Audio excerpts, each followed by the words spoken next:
আসসালামু আলাইকুম। ABC update নিউজে স্বাগত। শুরুতেই সংবাদ শিরোনাম, পরে বিস্তারিত। পুরোদমে বিশ্বে এখন চলছে যুদ্ধের থমথমে অবস্থা। যেদিকেই তাকাই চতুর্দিকে শুধু যুদ্ধ আর যুদ্ধ।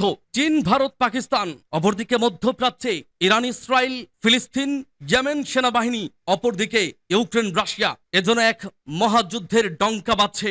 জানিয়ে দিব এ বিষয়ে আজকের সংবাদের সর্বশেষ গুরুত্বপূর্ণ সংবাদ শিরোনাম। শুরুতেই জানিয়ে দিচ্ছি, ভারত আগুন নিয়ে খেলছে বলছে পাকিস্তান সেনাবাহিনী। পাকিস্তানের সেনাবাহিনী এও বলছেন পাকিস্তান ও ভারতের মধ্যে পারমাণবিক যুদ্ধ হলে তা হবে বোকামি, কারণ এটা এমন একটা পথ যা দুই দেশের জন্য পারস্পরিক ধ্বংস ডেকে আনতে পারে। পাকিস্তান সেনাবাহিনীর আন্তঃবাহিনী জনসংযোগ পরিদপ্তরের মহাপরিচালক লেফটেন্যান্ট জেনারেল আহমেদ শরীফ চৌধুরী প্রতিবেশী দুই দেশের উত্তেজনাপূর্ণ পরিস্থিতি নিয়ে এমন মন্তব্য করলেন।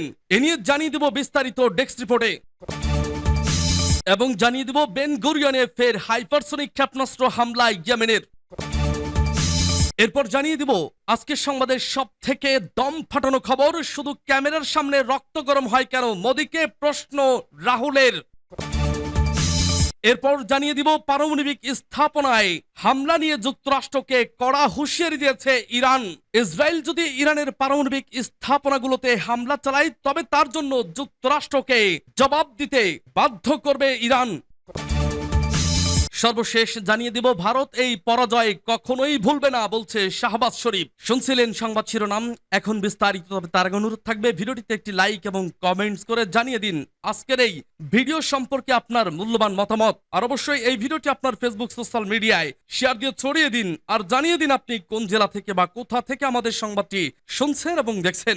অনুরোধ থাকবে আপনি যদি আমাদের এই চ্যানেলটিতে নতুন হয়ে থাকেন তাহলে অবশ্যই চ্যানেলটি সাবস্ক্রাইব করে পরবর্তী আপডেট সংবাদ পেতে চোখ রাখুন ওয়ার্ল্ড আপডেট নিউজে।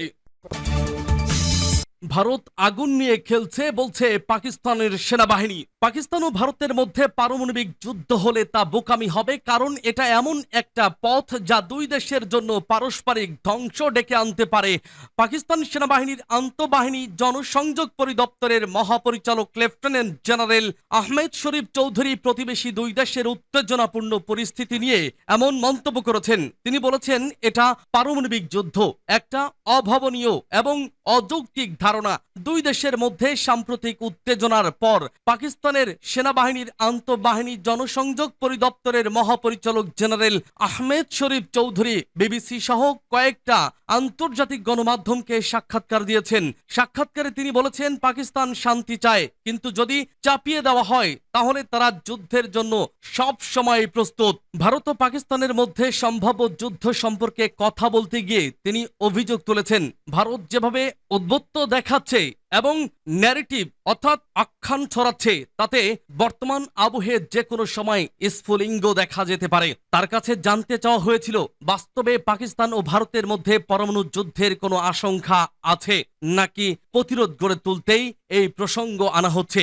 এর জবাবে আহমেদ শরীফ চৌধুরীর মনে করেন ভারত আগুন নিয়ে খেলছে, যার মূলে রয়েছে দুই দেশের সংঘর্ষের আবহে ভারতের তৈরি ন্যারেটিভ। তিনি জানিয়েছেন পাকিস্তান ও ভারত দুই দেশই পরমাণু শক্তিধর, তাদের মধ্যে সামরিক সংঘাত একেবারেই বোকামি, এটা অকল্পনীয়, এটা একটা অযৌক্তিক ধারণা। কিন্তু আপনারা দেখছেন বেশ কিছুদিন ধরেই ভারত এমন একটা পরিস্থিতি তৈরি করার চেষ্টা করছে যেখানে সামরিক সংঘাতের সুযোগ তৈরি হয়। ভারতের বিরুদ্ধে একাধিক অভিযোগ তুলেছেন তিনি।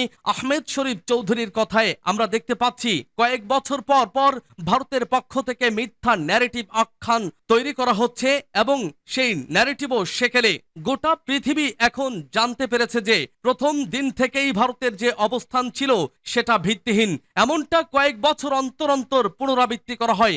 আসল কথা হলো ওরা ভারত অর্থাৎ আগুন নিয়ে খেলছে। পাশাপাশি তিনি বলেছেন সাম্প্রতিক পরিস্থিতিতে পাকিস্তান অত্যন্ত ম্যাচিউরিটির সঙ্গে নিজেদের প্রতিক্রিয়া জানিয়েছে এবং উত্তেজনা বৃদ্ধি হওয়ার রোধ করেছে। ভারতে ঘটা কোনো চরমপন্থী ঘটনায় যদি কোনো পাকিস্তানি নাগরিকদের জড়িত থাকার প্রমাণ থাকে তাহলে আমাদের সেই প্রমাণ দেওয়া উচিত। আমরা নিজেরাই তার বিরুদ্ধে ব্যবস্থা নেব। ভারত শাসিত কাশ্মীরের পেহেলগামে হামলার চলতি গত 6 ও 7 মে মাঝরাতে ভারতের দিক থেকে পাকিস্তানের কয়েকটি এলাকায় বিমান হামলা চালানো হয়। যে লক্ষ্যবস্তুগুলোকে নিশানা করা হয়েছিল সেগুলো সন্ত্রাসী ঘাঁটি বলে দাবি করেছে ভারত। এরপর পাকিস্তানও পাল্টা বিমান হামলা চালায় এবং শেষ পর্যন্ত দুই দেশ যুদ্ধবিরতিতে রাজি হয়। লেফটেন্যান্ট আহমেদ শরীফ চৌধুরী বিবিসিকে বলেন, আমরা শান্তিকে অগ্রাধিকার দেই, আমরা শান্তি ভালোবাসি। এখন পাকিস্তানে আমরা শান্তি উদযাপন করছি, কিন্তু আমরা সব সময় যুদ্ধের জন্য প্রস্তুত। যদি যুদ্ধই প্রয়োজন হয় তাহলে যুদ্ধই হবে। বর্তমান আবহে যুদ্ধ এখনো বিকল্প কিনা জানতে চাইলে তিনি বলেন, আসল সংঘাত এখনো রয়েছে, যে কোনো সময় এতে স্ফুলিঙ্গ যোগ করা যেতে পারে। পরিস্থিতির দিকে একবার লক্ষ্য করে দেখুন, 10ই মের পর থেকে কতগুলো দিন কেটে গেছে, কিন্তু ভারতে যে ন্যারেটিভ প্রচার করা শুরু করেছিল সেটা এখনো চলছে। বেন গুরিয়নে ফের হাইপারসনিক ক্ষেপণাস্ত্র হামলা। ইয়েমেনের হুতি আনসারুল্লাহ নিয়ন্ত্রিত ইয়েমেনের সশস্ত্র বাহিনী জানিয়েছে তাদের যোদ্ধারা শুক্রবার ইসরায়েলের অতি গুরুত্বপূর্ণ বেন গুরিয়ন বিমানবন্দরে আবারও হাইপারসনিক ব্যালিস্টিক ক্ষেপণাস্ত্র হামলা চালিয়েছে। 24 ঘন্টার মধ্যে এটি তাদের তৃতীয় ক্ষেপণাস্ত্র হামলা। ইয়েমেনি সামরিক মুখপাত্র ব্রিগেডিয়ার জেনারেল ইয়াহিয়া শারি এদিন এক টেলিভিশন বিবৃতিতে এ হামলার ঘোষণা দেন। বার্তা সংস্থা আনাদুলে প্রতিবেদন অনুযায়ী ইয়াহিয়া শারি বলেন, হুতি নিয়ন্ত্রিত ইয়েমেনি বাহিনী তেল আবিবের বেন গুরিয়ন বিমানবন্দরে একটি হাইপারসনিক ব্যালিস্টিক ক্ষেপণাস্ত্র নিক্ষেপ করেছে। এই হামলা সফলভাবে তার লক্ষ্য অর্জন করেছে। তিনি আরো বলেন, এই হামলার ফলে লাখ লাখ অবৈধ ইহুদি বসতি স্থাপনকারী নিরাপদ আশ্রয় কেন্দ্রে পালিয়ে যেতে বাধ্য হয় এবং বিমানবন্দরের কার্যক্রম বন্ধ হয়ে যায়। এর আগে ইসরায়েলি কর্তৃপক্ষ জানায়, ইয়েমেন থেকে মধ্য ইসরায়েলের দিকে ছোড়া একটি ক্ষেপণাস্ত্র তারা প্রতিহত করেছে। ইসরায়েলি সেনাবাহিনী জানিয়েছে বৃহস্পতিবার সকাল থেকে তারা ইয়েমেন থেকে ছোড়া 3টি ক্ষেপণাস্ত্র প্রতিহত করেছে। ইয়েমেনি বাহিনী দাবি করেছে তারা একাধিক ক্ষেপণাস্ত্র ইসরায়েলের দিকে ছুড়েছে, যার মধ্যে টানা 2টি ব্যালিস্টিক ক্ষেপণাস্ত্র বেন গুরিয়ন বিমানবন্দরের দিকে নিক্ষেপ করা হয়। তবে ইসরায়েলি কর্তৃপক্ষ এই হামলাগুলোর ফলে কোনো হতাহত বা ক্ষয়ক্ষতির খবর দেয়নি। শুধু ক্যামেরার সামনে রক্ত গরম হয় কেন? মোদিকে প্রশ্ন রাহুলের। এ তো বাস নয়, যেন আইক্যালাবাস দিল মোদিকে। ভারতেরই প্রধান বিরোধী দল রাহুল গান্ধী সম্প্রতি কাশ্মীর ইস্যুতে পাকিস্তানের সঙ্গে সংঘাত নিয়ে ভারতের রাজনীতি এখন বেশ সরগরম। মূলত পাকিস্তানের হামলায় রাফাল সহ বেশ কয়েকটি যুদ্ধ বিমান হারানো সহ ক্ষয়ক্ষতি নিয়ে বিরোধীদের তোপের মুখে পড়েছে নরেন্দ্র মোদী সরকার। এরই মধ্যে বুধবার রাজস্থানের বিকানের এক জনসভায় রক্ত নয়, আমার শিরায় সিঁদুর টকবক করে ফুটছে বলে দাবি করেন প্রধানমন্ত্রী নরেন্দ্র মোদী সরকার।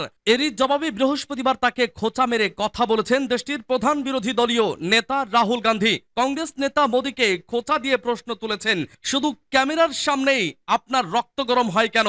বৃহস্পতিবার রাতের এক প্রতিবেদনে এসব তথ্য তুলে ধরেছে হিন্দুস্তান টাইমস। পারমাণবিক স্থাপনায় হামলা নিয়ে যুক্তরাষ্ট্রকে ইরানের কড়া হুঁশিয়ারি। পারমাণবিক স্থাপনায় হামলা নিয়ে যুক্তরাষ্ট্রকে কড়া হুঁশিয়ারি দিয়েছেন ইরান। দেশটি জানিয়েছে, ইসরায়েল যদি ইরানের পারমাণবিক স্থাপনাগুলোতে হামলা চালায় তবে তার জন্য যুক্তরাষ্ট্রকে দায়ী করা হবে। শুক্রবার আল জাজিরার এক প্রতিবেদনে এ তথ্য জানানো হয়েছে। ইরানের পররাষ্ট্রমন্ত্রী আব্বাস আরাকচি সতর্ক করে বলেছেন, ইসরায়েল যদি ইরানের পারমাণবিক স্থাপনাগুলোতে হামলা চালায় তবে তার জন্য যুক্তরাষ্ট্রকে দায়ী করা হবে। সিএনএনের এক প্রতিবেদনে বলা হয়েছে, ইসরায়েল এ ধরনের হামলার প্রস্তুতি নিচ্ছে বলে গোয়েন্দা তথ্য পাওয়া গেছে। ইরান এবং যুক্তরাষ্ট্র আজ 5ম দফায় পারমাণবিক আলোচনায় বসতে যাচ্ছে। এই আলোচনার মূল বিষয় ইরানের ইউরেনিয়াম সমৃদ্ধকরণ নিয়ে গভীর মত পার্থক্য, যা ওয়াশিংটনের মতে পারমাণবিক অস্ত্র তৈরির দিকে নিয়ে যেতে পারে। তবে তেহরান বরাবরই পারমাণবিক অস্ত্র তৈরির অভিপ্রায় অস্বীকার করে আসছে এবং জোর দিয়ে বলছে যে তাদের পারমাণবিক কর্মসূচি শুধু বেসামরিক উদ্দেশ্য। ইরানের পররাষ্ট্রমন্ত্রী আব্বাস আরাকচি জাতিসংঘের মহাসচিব অ্যান্থনিও গুতেরেসের কাছে লেখা এক চিঠিতে বলেন, ইসরায়েলের যে কোনো দুঃসাহসিকতার বিরুদ্ধে ইরান কঠোর সতর্কবার্তা জারি করেছে এবং এই শাসনের যে কোনো হুমকি বা বেআইনি কাজের বিরুদ্ধে দৃঢ়ভাবে জবাব দেবে। ভারত এই পরাজয় কখনোই ভুলবে না বলছে শাহবাজ শরীফ। ইসলামাবাদের সঙ্গে সাম্প্রতিক সংঘাতে ভারত যে পরাজয় বরণ করেছে তা দেশটির কখনোই ভুলতে পারবে না বলে মন্তব্য করেছেন পাকিস্তানের প্রধানমন্ত্রী শাহবাজ শরীফ। শুক্রবার এক প্রতিবেদনে এই তথ্য জানিয়েছে পাকিস্তানি সংবাদ মাধ্যম দ্য নিউজ ইন্টারন্যাশনাল। প্রতিবেদনে বলা হয়েছে, পাকিস্তানের প্রধানমন্ত্রী শাহবাজ শরীফ ও প্রেসিডেন্ট আসিফ আলী জারদারি বৃহস্পতিবার ইসলামাবাদের প্রেসিডেন্ট ভবনে এক বিশেষ অনুষ্ঠানে সেনাপ্রধান আসিফ আসিম মুনিরকে ফিল্ড মার্শাল পদে পদোন্নতি দেন। এই পদ দেশের সেনাবাহিনীর সর্বোচ্চ সামরিক মর্যাদা। অনুষ্ঠানে প্রেসিডেন্ট জারদারি বলেন, তারা আজ সম্মান জানাতে একত্র হয়েছেন দেশটির সশস্ত্র বাহিনী ও সেই সব বীর সেনাদের যারা ভারতের উস্কানিমূলক আগ্রাসনের বিরুদ্ধে দেশের সার্বভৌমত্ব ও সীমান্ত রক্ষা করেছেন। তার ভাষ্যমতে পুরো জাতি আপনাদের নিয়ে গর্বিত। প্রধানমন্ত্রী শাহবাজ শরীফ বলেন, আমি প্রেসিডেন্ট হিসেবে জেনারেল আসিম মুনিরকে ফিল্ড মার্শাল পদে উন্নীত করছি এবং সেনাবাহিনীর সর্বোচ্চ কমান্ডার হিসেবে তার হাতে সম্মান তুলে দিচ্ছি। অন্যদিকে প্রধানমন্ত্রী শাহবাজ শরীফ এই পদোন্নতি উপলক্ষে বলেন, আজ পাকিস্তানের জন্য এক গর্বময় ও ঐতিহাসিক মুহূর্ত। তিনি সেনাপ্রধান field marshal Asim Munir, joint chief of staff কমিটির চেয়ারম্যান জেনারেল শাহির শামশাদ মির্জা, বিমান বাহিনীর প্রধান এয়ার চিফ মার্শাল জাহির আহমেদ বাবর সিদ্দিক এবং নৌবাহিনী প্রধান অ্যাডমিরাল নাভিদ আশরাফকে শ্রদ্ধা জানান। প্রধানমন্ত্রী শাহবাজ বলেন, আপনারা আমাদের সাহসী সশস্ত্র বাহিনীকে নেতৃত্ব দিয়েছেন এমন এক বিজয়ের দিকে যেখানে এক অহংকারী ও আত্মতুষ্ট শত্রু তাদের গড়ে তোলা জালে আটকা পড়েছে। তার ভাষায়, আমাদের সেনাবাহিনী শুধু সীমান্ত রক্ষা করেনি, বরং শত্রুর ভেতরেই হামলা চালিয়েছে এবং খুব অল্প সময়ে আগ্রাসনকারীকে পরাজিত করে শিক্ষা দিয়েছে।